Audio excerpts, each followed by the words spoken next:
નમસ્કાર મિત્રો. આજે આપણે આ વિડીયોમાં વાત કરીશું કે કઈ રીતે આપણું ગટ હેલ્થ એટલે કે આપણી ડાયજેસ્ટિવ હેલ્થ, પેટની તંદુરસ્તી છે કઈ રીતે મગજ તથા માઇન્ડના કાર્ય અને એના રોગ ઉપર અસર કરતી હોય. સામાન્ય રીતે બ્રેન એટલે કે મગજ પાસે એવી કંટ્રોલિંગ પાવર હોય કે શરીરના દરેક ઓર્ગન, એ હાર્ટ હોય, આપણા શ્વાસ, લંગ્સ હોય કે દરેક સિસ્ટમનો મેઇન કંટ્રોલ પાવર છે એ બ્રેન પાસે હોય. પરંતુ આપણા શરીરની એક સિસ્ટમ એટલે કે આપણું પાચન તંત્ર, ડાયજેસ્ટિવ સિસ્ટમ, ગટ એક એવી સિસ્ટમ છે કે જે બ્રેઇનના કાર્ય તથા બ્રેઇનના રોગ ઉપર પણ કંટ્રોલ કરી શકે. કઈ રીતે, એનો આપણે આજે વિડીયોમાં વાત કરીશું. સૌપ્રથમ અમુક એવા કોમન પ્રશ્ન વિશે વાત કરીએ કે જે આપણે ઘણીવાર ફ્રીક્વન્ટલી આપણી સામે આવતા હોય પરંતુ આપણે એના વિશે કોઈ દિવસ વિચાર્યું જ નથી. સૌથી પહેલું ગટ ફિલિંગ. આપણે ગટ ફિલિંગ શબ્દ ઘણીવાર સાંભળ્યો હોય કે આપણે સાંભળ્યું હોય કે મને એવું ગટ ફિલિંગ થાય છે કે આ વ્યક્તિ ઉપર વિશ્વાસ કરવા જેવો નથી, અથવા તો ઘણીવાર એવું થાય કે ભલે આ પરિસ્થિતિ હોય પણ મારું ગટ ફિલિંગ એવું કહે છે કે નહીં, આમ જ થવાનું છે. તો ખરેખર ફિલિંગ એ તો બ્રેઇનનો વિષય છે, માઇન્ડનો વિષય છે, લાગણી, ઇમોશન. આ ઉપરાંત સ્પેક્યુલેશન એટલે કે અનુમાન કરવું કે આમ થશે કે નહીં થાય, વિચારવું, એ પણ આમ જોવો તો બ્રેઇનનો વિષય છે. છતાં પણ આપણે ગટ ફિલિંગ એવો શબ્દ શા માટે વાપરતા હોઈએ? બીજું, આપણે ગુજરાતીઓએ બહુ જ કોમન કહેવત સાંભળી હોય કે અન્ન એવું મન. આપણે જે રીતે ખોરાક લઈએ એ પ્રમાણે આપણા શરીરમાં પ્રોબ્લેમ થઈ શકે. શારીરિક તંદુરસ્તી તથા શારીરિક રોગનો આધાર ખોરાક ઉપર હોઈ શકે, પરંતુ આપણા મન અને વિચારો ઉપર ખોરાક કે આપણું પાચન તંત્ર કઈ રીતે અસર કરી શકે. આ ઉપરાંત ઘણીવાર આપણને કોઈ એવા ખરાબ ન્યૂઝ આવે કે અચાનક આપણને જ્યારે ડર થાય ત્યારે આપણા પેટમાં ફિલિંગ આવે, આપણે પેટમાં ધ્રાસકો પડ્યો, અથવા તો ઘણીવાર કાઠિયાવાડીમાં પેટમાં ફાળ પડે એવું કહીએ. તો આવું કઈ રીતે થતું હોય? આ ઉપરાંત ઘણા બધા રિસેન્ટ મેડિકલ રિસર્ચ એવું કહે છે કે આપણું મૂડ રેગ્યુલેશન તથા આપણને ડિપ્રેશન, ડિમેન્શિયા, અલ્ઝાઇમર આ પ્રકારના રોગ છે એના જે કેમિકલ ડિસ્ટર્બન્સીસ છે એનો આધાર તમારા બ્રેન એટલે કે મગજ ઉપર હોય એના કરતા એનો વધુ આધાર છે તમારા ગટ એટલે કે આંતરડાની સિસ્ટમ ઉપર વધુ હોય. તો આ બધું કઈ રીતે હોઈ શકે? તો એના માટેનો જો જવાબ તમારે મેળવવો હોય તો તમે ગૂગલ કે કોઈ પણ સર્ચ એન્જિનમાં ટાઈપ કરીને સર્ચ કરી શકો કે second brain in our body. તો એનો જવાબ આવશે એન્ટ્રિક નર્વસ સિસ્ટમ, કે જે 100 મિલિયન્સ કરતા વધારે નર્વ સેલ્સની બનેલી સિસ્ટમ છે, જે આંતરડાની અંદર આવેલી નર્વ સિસ્ટમ છે, જે બ્રેન કરતા કંઈક અંશે ઇન્ડિપેન્ડન્ટલી કામ કરી શકે તથા મેઇનલી બ્રેન સાથે એકદમ સ્ટ્રોંગલી કોર્ડિનેટ થઈ અને કામ કરતું હોય. તો મિત્રો, આપણા પેટમાં રહેલું આ સેકન્ડ બ્રેન એટલે કે એન્ટ્રિક નર્વસ સિસ્ટમ છે એ મેઇન બ્રેન એટલે કે સેન્ટ્રલ નર્વસ સિસ્ટમ સાથે સ્ટ્રોંગલી અને બહુ સારી રીતે સારા કોર્ડિનેશન સાથે કનેક્ટેડ હોય. અને એક કનેક્શનનું નામ છે ગટ બ્રેન એક્સિસ, જે અત્યારના મેડિકલ સાયન્સના રિસર્ચનો ખૂબ જ ઇમ્પોર્ટન્ટ અને ખૂબ જ ઉપયોગી એવો રિસર્ચનો ટોપિક છે. મિત્રો, બ્રેન ગટ એક્સિસ એ એટલો વિશાળ ટોપિક છે કે એના વિશે એક વિડીયોમાં ચર્ચા કરવી શક્ય જ નથી. પરંતુ આજે આપણે આ વિડીયોમાં ટૂંકમાં એ સમજવાની કોશિશ કરીએ કઈ રીતે આપણું ગટ એટલે કે આપણું પાચન તંત્ર છે આપણા મૂડ રેગ્યુલેશનમાં તથા માનસિક રોગ થવામાં કે માનસિક રોગ અટકાવવામાં ખૂબ જ મહત્વનો ભાગ ભજવતું હોય. કારણ કે આપણા મોટા ભાગના લોકોને એ ખબર છે કે એ માનીએ છીએ કે જ્યારે આપણને કોઈ માનસિક તકલીફ હોય, સ્ટ્રેસ, ટેન્શન, એન્ઝાયટી, ડિપ્રેશન જેવી કોઈ પણ તકલીફ હોય તો આપણને ભૂખ ન લાગવી, પાચન બરાબર ન થવું, એસિડિટી થવી, વજનમાં ઘટાડો જેવો તકલીફ થતી હોય તો આપણે કહીએ કે ચિંતા છે એના કારણે આ બધી વસ્તુ તકલીફ થાય છે.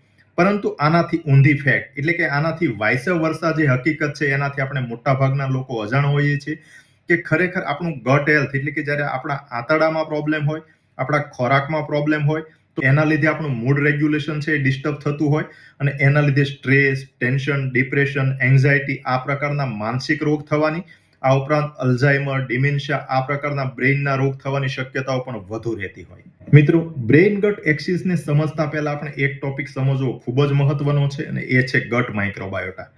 ગટ માઇક્રોબાયોટા એટલે કે આપણા આંતરડાની અંદર, ખાસ કરીને મોટા આંતરડા કોલોનની અંદર અસંખ્ય રહેલા બેક્ટેરિયા.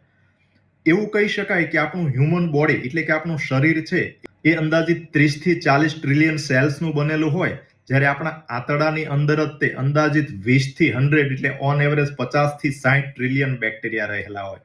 એટલે કે આપણા શરીરની અંદર રહેલા ટોટલ સેલ કરતા આપણા આંતરડાની અંદર બેક્ટેરિયાની સંખ્યા વધુ હોય.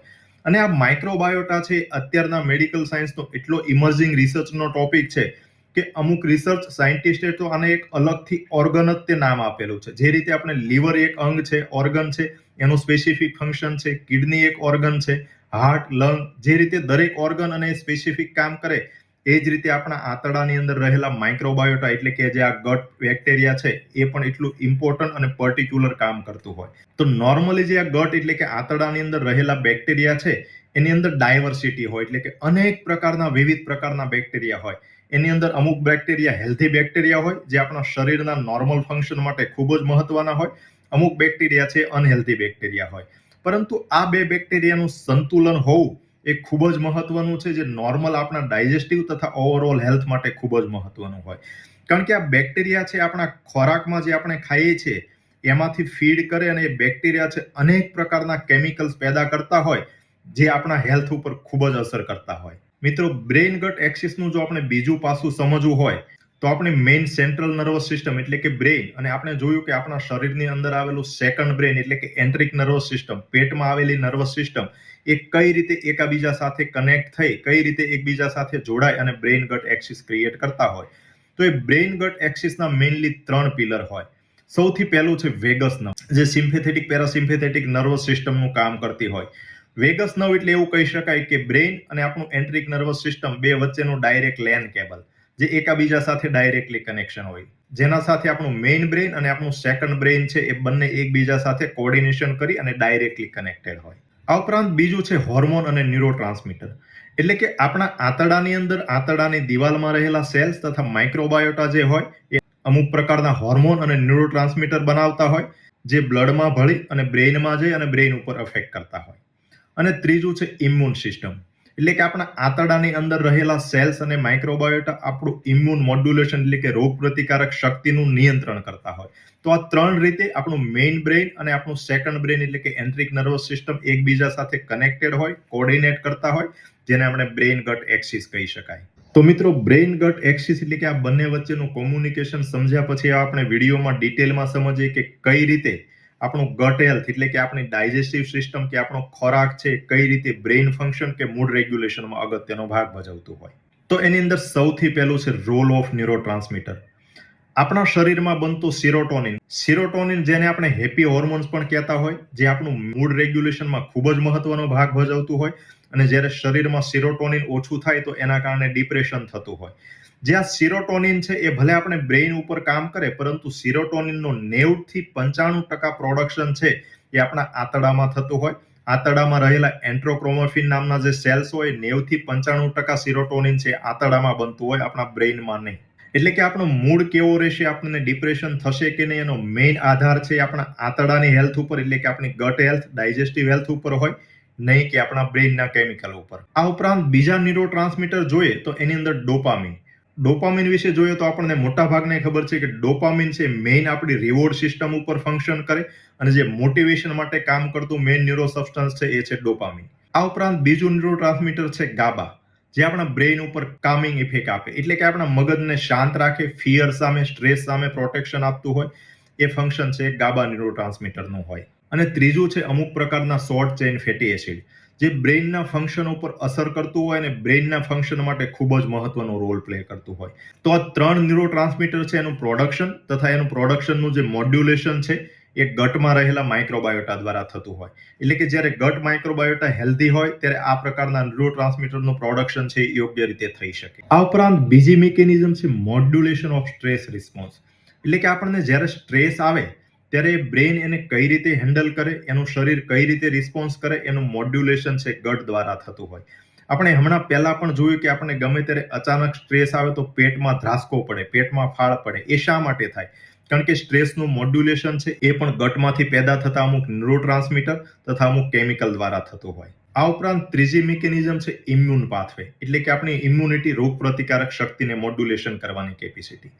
નોર્મલી આપણે આંતરડાની દિવાલ છે એક સ્ટ્રોંગ બેરિયર તરીકે કામ કરતી હોય, જે આપણે આંતરડાની અંદર કંઈ પણ આપણે ખોરાક લઈએ એમાંથી ડાયરેક્ટ આવતા ટોક્સિન્સ તથા ડાયજેશનના જે ભાગરૂપે ટોક્સિન્સ પેદા થાય.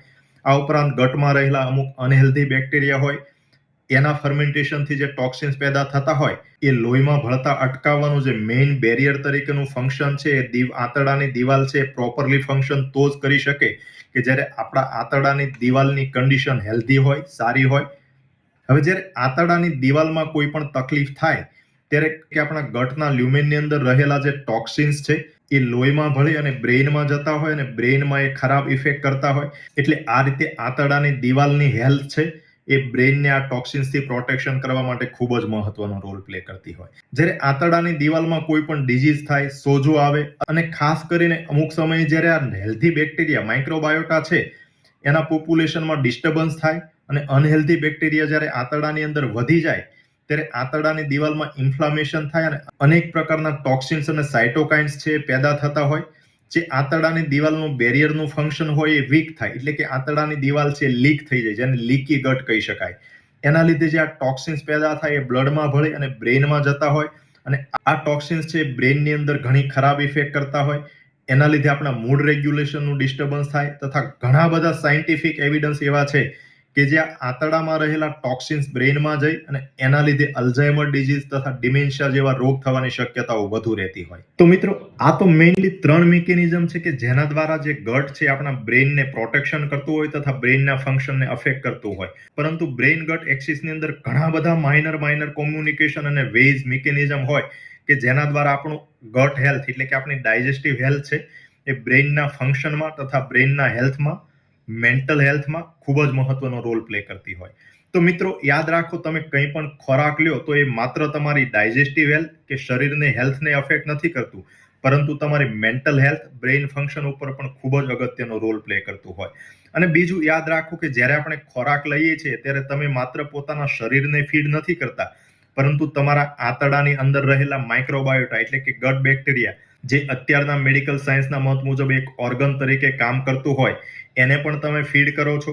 જેથી જ્યારે આપણે અમુક અનહેલ્ધી ફૂડ, ખાસ કરીને જંક ફૂડ લેતા હોઈએ, પ્રિઝર્વ ફૂડ લેતા હોઈએ, અમુક કેમિકલ યુક્ત ફૂડ લેતા હોઈએ, ત્યારે આપણા ગટની અંદર રહેલા હેલ્ધી માઇક્રોબાયોટા છે એ ઓછા થતા હોય અને એના લીધે અનહેલ્ધી બેક્ટેરિયાનું પોપ્યુલેશન સામે ડિસ્ટર્બન્સ થતું હોય અને એના લીધે આપણા શરીરમાં અનેક રોગ થવાની શક્યતાઓ રહેતી હોય. અને આ પ્રકારના બેક્ટેરિયા છે એ મોટા ભાગે અને આ પ્રકારના જે હેલ્ધી માઇક્રોબાયોટા છે એ મોટા ભાગે નાના આંતરડામાં અનડાઇજેસ્ટ થયેલા જે ફાઈબર ફૂડ હોય એના પર જ મોટા ભાગે વધુ સર્વાઈવ થતા હોય. એટલા માટે તમે સાંભળ્યું છે કે મોટા ભાગના રોગમાં ડોક્ટર તમને હાઈ ફાઈબર ડાયટ એટલે કે રેસાયુક્ત ખોરાક વધુ લેવાનું કે, કારણ કે એના લીધે આપણા ગટના હેલ્ધી માઇક્રોબાયોટા છે વધુ મેન્ટેન રહેતા હોય અને ગટ માઇક્રોબાયોટા અને આપણી ડાયજેસ્ટિવ સિસ્ટમ એટલે કે ગટ હેલ્થ સારી હોય તો એવું કહી શકાય કે આપણા શરીરની હેલ્થ સારી રહે. એટલા માટે જ કદાચ આપણા ગુજરાતીમાં કહેવત પડી છે કે જેનું પેટ ખરાબ એનો દિવસ ખરાબ. એટલે કે આપણું પેટ સારું, ગટ હેલ્થ સારી હોય તો જ તે આપણી ઓવરઓલ હેલ્થ સારી રહી શકે. મિત્રો, આ વિડીયોમાં જો તમને કંઈ પણ ક્વેરી લાગતી હોય, પ્રશ્ન પૂછવા જેવો લાગતો હોય તો તમે કોમેન્ટ બોક્સમાં પ્રશ્ન પૂછી શકો. પોસિબલ હોય તો હું એનો આન્સર આપવાનો ચોક્કસ પ્રયત્ન કરીશ. Thank you.